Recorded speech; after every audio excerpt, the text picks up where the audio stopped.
हसन साईं तो फरमाए बाबुल इल्म मौला अली शेर खुदा जो साहिबजादो इमाम हसन तो फरमाए तो मां इन सोच में हुयो तो अल्लाह साईं 1000 महीनन का भली रात छो चयो उवे 1000 महीना केड़ा जन खां अल्लाह साईं इन रात के बेहतर फरमायो उवे 1000 महीना केड़ा पान फरमाए तो मां इन नतीजे ते पतस मूं बनु उमैया जो दौर संभालियो तो बनु उमैया वारन जो दौर हलियो 92 साल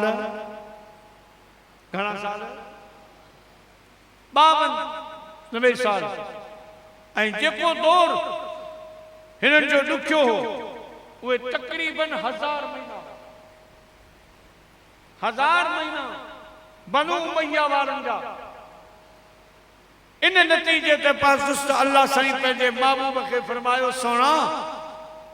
तो के फिक्र आ जो तो ख्वाब में दिठो तो मुझे मिंबर के शहीद पिया कन का मुराद करबला करबला के मैदान में इमाम आली मकाम ऐं संदस रुफका संदस असहाब मुझा अजीज दोस्तों अल्लाह से फरमाया मुझा महबूब बनु उमैया जो 1000 महीना वारो दौर हिकड़े पासे करबला जी आशूरे वारी रात हिकड़े पासे वह रात बनु उमैया जे 1000 महीनन खां भली रात आ अफजल रात आ वह अजो की रात आ मुझा अजीज दोस्तों रात ईंदी रहंदी सिलसिलो हलंदो रहंदो पर अज खां कुछ अरसो अग में हीअ रात इमाम आली मकाम ऐं संदस घर भाचन करबला में गुजारी मुहर्रम शरीफ ते इमाम आली मकाम जो काफिलो करबला में पहुतो 7 मुहर्रम खां पोइ पानी बंद थियो मुझा प्यारा साईं जा रस्ता रोकिया विया नहरे फुरात ते वञण वारा रस्ता रोकिया विया जेको पानी गड कयल हुयो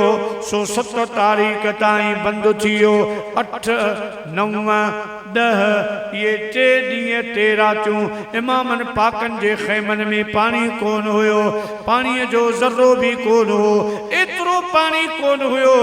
जो खणी हजरत अली असगर जे ज़बान मुबारक ते हिकड़ो कतरो हिकड़ो ढुक पानी जो साईं जे वात में दाखिल कना जो सुकून अची वने आ वदन जे ला त पानी कोनो पर हजरत अली असगर जी उन उधान जेतरो भी पानी कोन हो 3 ॾहाड़ा इए गुजरिया नाई जी शाम आशूरे जी रात आ 10 जी रात जंग 9 तारीख़ लगनी हुई पर इमाम आली मकाम हजरत अब्बास अलमदार के मोकिलियो तो यजीदन के चयो त अञा असां के हिकड़ी रात जी मोहलत दी इमाम पाक अलैहिस्सलाम जो मकसद हो हयाती जी आखिरी रात आशूरे जी रात छो न असां या आशूरे जी रात अल्लाह जी इबादत में गुजारी इन रात जी फजीलत हासिल कयूं जेका वडी रात आ इमाम आली मकाम इया रात घुरी वरती रात हिकड़ी मोहलत मिली इमाम आली मकाम ऐं इमाम आली मकाम जा जेके रुफका उन्होंने या योम आशूरा वारी अजो की रात ओ जागो करे के कुरान प्या पढ़न के सलात सगोरी प्या झुंगारन के यासीन प्या पढ़न के अल्लाह अल्लाह प्या कन के ला इलाहा इल्लल्लाह प्या पुकारीन के सुभान अल्लाह प्या पढ़न इमाम आली मकाम अल्लाह जे कुरान शरीफ जी तिलावत में रात गुजारी पर हिकड़ो एड़ो मौक़ो आयो जो सुनो इमाम हुसैन अलैहिस्सलाम पंहिंजे ख़ैमे मुबारक मां ॿाहिरि आया जियां जो ॿाहिरि आया त ॿिए ख़ैमे मजां सैयदा हज़रत ज़ैनब सलामुल्लाह अलैहा ॿाहिरि आई। अम्मा ज़ैनब आई। जॾहिं भेण भाउ हिक ॿिए खे ॾिठो त सैयदा ज़ैनब जे चेहरे ते मुर्क अची वई, मुर्कण लगी। इमाम अली मकाम फरमायो अदी मदीने खां मक्के, मक्के खां करबला, मगर तो मुर्कियो न। अज खैर आ, करबला जी रात आ, आशुरे जी रात आ, असांजे ज़ाहिर हयात जी आखिरी रात आ। सुभाणी खबर न आए असां किथे हूंदासीं, अवां किथे हूंदा, मुर्क समझ में न आई। अम्मा सैयदा ज़ैनब अर्ज करण लगी अदा हुसैन अज करबला जे न आखिरी रात में जे तोखे मां मुर्की दिलासा न ॾींदुसि त पोइ कॾहिं ॾींदुसि। अज तू अकेलो आई, अज आखिरी जुदाई जी रात आ, मुझा अदा मां मुर्की तोसां ॻाल्हायां पई। मता फिक्र करी, गम करी, गम न कजां जे अवां हलिया विया त हिन काफ़िले खे मां पाण ई संभालींदुसि। मता अवां समझो तो मुंहिंजो दिल लाथी आ, मता समझो औरत ज़ात आ, मता दिल कमज़ोर थी हुजे, मता सोच में हुजे न। मुंहिंजा अदा जीअं तूं अल्लाह जी रज़ा ते राज़ी आहीं, ईअं असां बि अल्लाह जी रज़ा ते राज़ी आहियूं। सल्लल्लाहु अलैहि या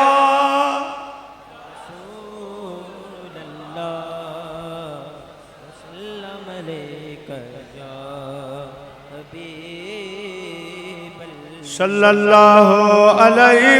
या रसूल अल्लाह वसल्लम अलैका या हबीब। अलगर्ज़ मुझा प्यारा मुसलमान भाइयों, या आशूरे वारी रात इमाम पाक ऐं संदन साचन फजर ताईं अल्लाह जी इबादत में गुज़ारी। भलारी रात आ, इन्हें में नफल पढ़जो, इन्हें में कम से कम 11 दफ़ा सूरत कुल अल्लाह अहद पढ़जो, एक दफ़ो अलहम्द सगोरो पढ़ी करे ऐं दुरूद शरीफ पढ़ी अल्लाह जी बारगाह में अर्ज कजो तो मुझा मौला जो कुछ मूं पढ़ियो आ सो करबला जे शहीदन के सवाब नसीब फरमा। असां तव्हांजो नालो आल बैत जे हुबदारन में लिखजी वेंदो। ऐं सुभाणे को जो को ॾींहुं आहे इहो यौमे आशूरा जो ॾींहुं आहे। मूं हाणे ॿिनि प्रोग्रामनि में बि ॿुधायो, पर अॼु अल्हम्दुलिल्लाह कसीर तादाद में आशिक मुहिब्बान अहल बैत गॾु थिया आहिनि ऐं अञा अचनि था पिया। मां तव्हांखे बि ॿुधाईंदो हलां, सुभाणे यौमे आशूरा जो ॾींहुं आहे, 10 मुहर्रम शरीफ़ आहे। ही उहो ॾींहुं आहे जो हिकिड़े जुमे जो ॾींहुं हूंदो, 10 मुहर्रम हूंदो त क़यामत जो ॾियारो क़ाइमु थींदो। मुंहिंजा प्यारा दोस्तो, यौमे आशूरा वारो ॾींहुं अहिड़ो बरकत वारो ॾींहुं आहे जंहिंमें मदीने जे ताजदार फरमायो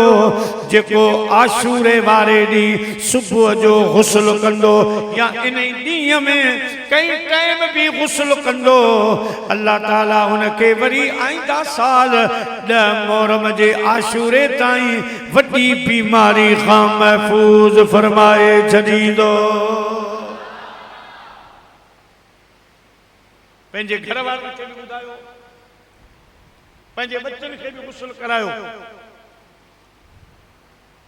सॼो साल बीमारी खां, वॾी बीमारी खां अल्लाह से बचाए छॾींदो। ॿी रिवायत में आ अल्लाह जे महबूब सल्लल्लाहु अलैहि वसल्लम फरमायो जी आशूरे वारे डी यानी सुभाणो को जो को डी अचे पियो इन डी में को पाड़े में यतीम आ के घर में यतीम आ त हलियो वनी या उन यतीम खे घुराए उन के प्यार दे उन जे मथे ते हथ रखे शफ़क़त जो जे मथे ते हथ रखंदो जेतरा यतीम जे मथे ते वार हुंदा क़यामत जे ॾियारे खुदा पाक हुन जा एतरा दर्जात बुलंद फरमाए छॾींदो। मूं हदीस त पढ़ी पर सोच त यतीम यौम आशूरा का अलावा भी उन सां प्यार जो हुक्म भी आ मथे ते हथ रखे नबी साईं यौम आशूरे जे लाइ ख़ासि जो फरमायो त मोर मथे जो को यतीम जे मथे ते हथ रखंदो उन जे मथे ते जेतरा वार हुंदा एतरा अल्लाह से उन जा जन्नत में दर्जा बुलंद करे छॾे। मूं सोचो इन सोच ते पातस मुझे महबूब करीम के राज जो इशारो कयो पंहिंजी उम्मत खे मुझे हबीब करीम खे ख़बर हुई दा मोर मते सैयदा सकीना यतीम थी वेंदी असांजा नंढड़ा बचड़ा वे यतीम थी वेंदा मुझे हबीब यौम आशूरा जो इशारो करे एडा इशारो कयो त इन्हनि यतीमनि ते जेको हथ रखंदो उन जा बिनी जहाननि में बेड़ा पार थी वेंदा। वरी इशारो फरमायो तो ये को यौम आशूरा वारे दी कई बीमार खां पुछंदो बीमार पुरसी कंदो मुजादी दोस्तों हुन जे दुख में शरीक थींदो मुझे आका सल्लल्लाहु अलैहि वसल्लम फरमायो उनके एतरो सवाब मिलंदो जेतरो हिकड़ो मानू सजी दुनिया जे बीमारन खां पुछे उनके जेतरो सवाब मिलंदो एतरो सवाब यौम आशूरा में कई मुसीबत ज़दा खां कई बीमार खां पुछंदो इन में बि इशारो आ त मोर मते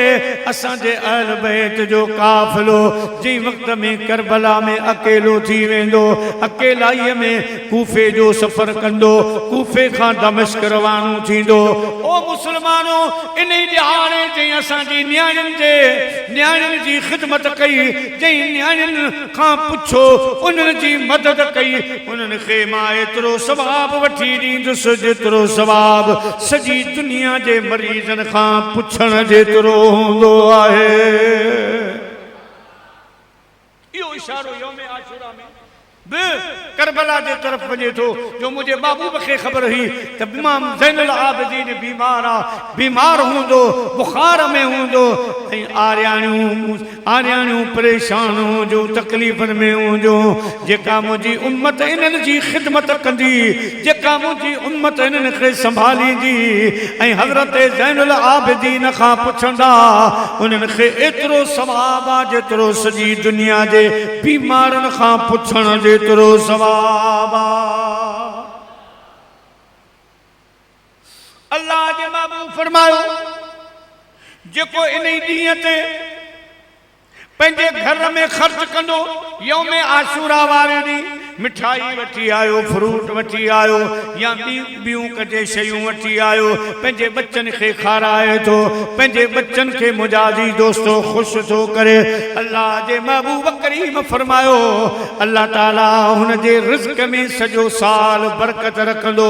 10 मुहर्रम खां वरी 10 मुहर्रम ताईं हुन जे रिज़्क़ मां बरकत कान खुटंदी बरकत ई बरकत हूंदी। अल्लाहु अकबर मुझे महबूब जो इशारो करबला वारनि जे तरफ भी आए